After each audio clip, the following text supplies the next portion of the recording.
Today, we're going to talk about 3 very easy rules that you can implement to your day trading on the daily so you can avoid taking losses that you just don't need to take. Let's talk about these 3 very simple rules right here in this video.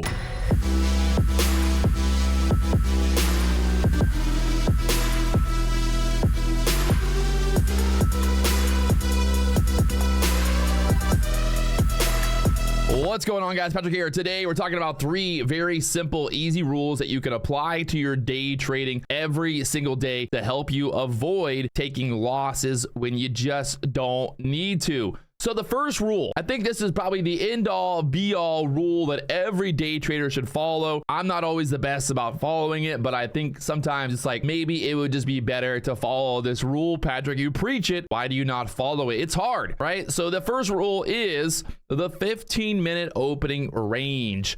Let the market figure out where it's going to go, and then identify the 15-minute opening range, and then look to take a setup once that 15-minute opening range breaks. So this is a very easy rule. You don't need to overcomplicate it. Basically, what you're doing is just waiting for that first 15 minutes.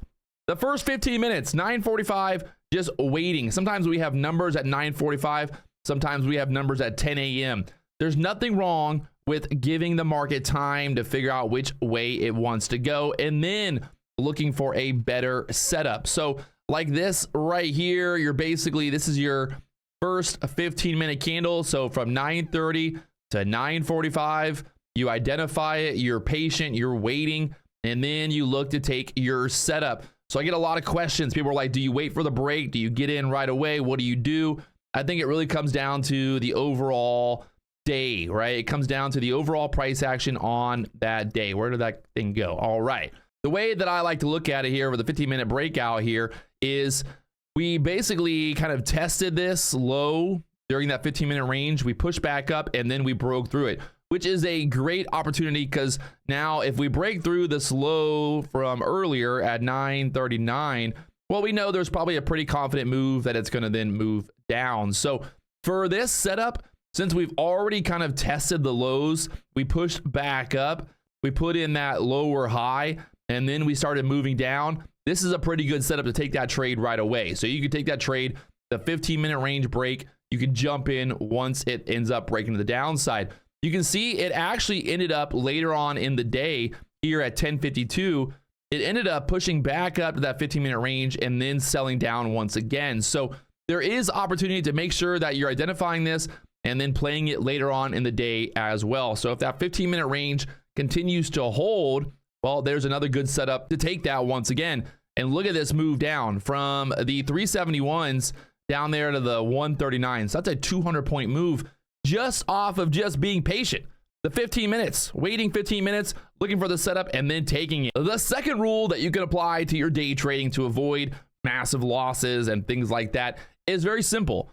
You need to identify, first off, did we just make a big move down? Are we consolidating? What is happening? I think it's very, very easy to understand the fact that if we make a big move down and the market goes from like here, like 100 points, you know, straight down, 140 points straight down, what's probably going to happen? There's probably going to be some type of consolidation, right? We made a big move down. The market's got to kind of balance itself out before making a move lower. You need to be able to identify, first off, if you miss that big move out of the gates, nothing wrong with that. You missed it. It's fine. We're going to be okay. We're going to survive. This is a very kind of overall emotional, psychological, and execution rule as well, because you're trying to identify, first off, did we just make a big move? Did the market just make a big move? Did you miss out on the big move? What's probably going to happen next? Consolidation. So then you really just want to identify, like, do we have a channel here? You know, what's happening? Are we moving sideways?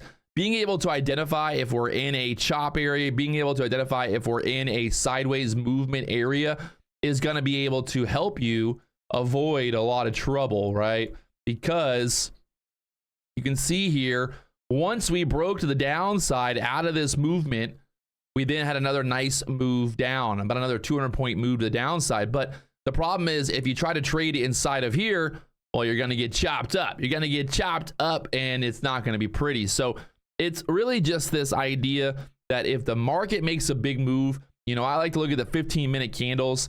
This 15-minute candle made a 100-point move right out of the gates. So right out of the gates, 100 points right there. So I'm expecting there's probably a pretty good chance that we're going to retest, you know, a little bit of this, come back up in the middle of this 15-minute candle, and then move back down or move back higher, whatever it is.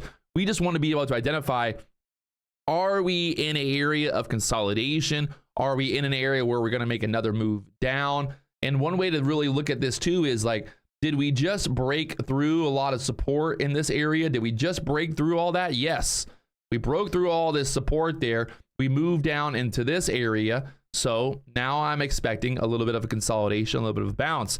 There's nothing wrong with pulling out, you know, zooming out, looking at the bigger picture, understanding where we are in the overall movement of the market that day. Are we at an area of support? Are we at an area of resistance? Are we going sideways? Asking yourself these questions is going to help you avoid unneeded losses and just being able to identify like, hey, simple. Did we just make a big move? If we just made a big move, guess what?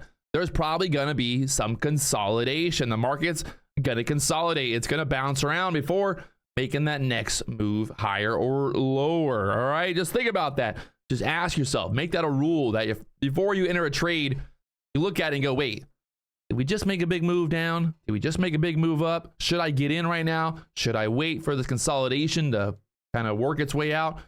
Asking yourself these questions is going to help you avoid, you know, shorting the bottom, shorting the top, or well, buying the top, shorting the bottom. The third and very simple, easy rule that you can apply to your trading is simple. This is maybe the simplest one yet. There's no reason to go shorting a big green candle. There's no reason to go and try to buy a big red candle, right? Wait for a candle to close. Let the market tell you what's going on. If you see like this red candle right here, it's dipping. All right, you're thinking, okay, maybe it's going to bounce off here. Maybe it's going to bounce there. So I'm going to try to buy the dip here. No, terrible idea. I'm going to try to buy the dip here. No, don't do it. It's red, red, red. There is no reason to try to buy the dip in this area. Just because we bounced there earlier does not mean we're going to bounce there again. So I know that I don't need to buy a big red candle to the downside because I think it's going to bounce. I should be looking like, hey, wait, we break through here, you know, it's kind of like there's a good chance we sell down. A lot of people think that trying to buy the dip is a good plan, but when it comes to futures, the market can continue to dip and dip and dip and dip, and before you know it, you blew up your account. The same idea as there's no reason to try to short if we're going, you know, green, you're like right here, like, okay, I'm going to short here at the 331s. Well, why am I going to short right there? Well, there's probably no reason to short right there. There's no actual indicator that we're going to turn down there just yet. We've got green. All right, now we're starting to get a little bit of indication that there might be a pullback here. That's fine. Okay, guess what? There's a red candle. We've now put in what? We put in a lower high right there. Okay, cool. Let's look for a setup. Now we get the move down. But remember, we don't need to short here. We don't need to short here. We don't need to short there. We need to wait for the market to give us a setup. It's very simple, my friends. You go to the 1 minute chart here and you look at that same exact setup. Looking at the 1 minute chart, we were just on the 3 minute chart. Look at how this starts to push back up. And let's say you're like, okay, I want to short. I want to short right there. I want to short this high. I think it's going to break this low. Well, that's fine. Totally fine. That's a good plan. But guess what? I don't need to short here. I don't need to short here. I don't need to even short here. I don't even need to short there. There is no reason. There's nothing showing that there is going to be sellers coming in there just yet. Now, once we get up to the top here, look at these candles, how they changed. The candles tell the picture. Well, the candles tell the story. The picture tells the story, my friends. And look, now we got wick, we got wick, we got wick, we got wick. This looks like a top. Does this look like a top? Does this look like a top? Does this look like a top? No. This right here looks like a top because guess what? Now we are getting stuck there and we're probably going to roll off. The trend is your friend. Market moves up, the market moves down. The market moves in waves, constantly moving in waves. just a bunch of waves. If you were a surfer, well, you'd surf the wave. You're not going to try to jump in up here. You're not going to try to jump in down here. You're riding the wave. Well, I don't know, surfing, day trading, just don't try to buy the bottom. Don't try to short the top. You're going to end up getting blown up. The market's going to screw you over and over and over. Don't be that guy.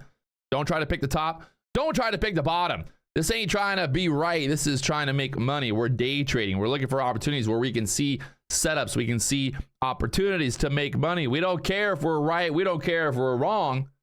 We're just here to make money, my friends. If you guys haven't already hit that like button, subscribe button, you know what to do. I will talk to you guys later on.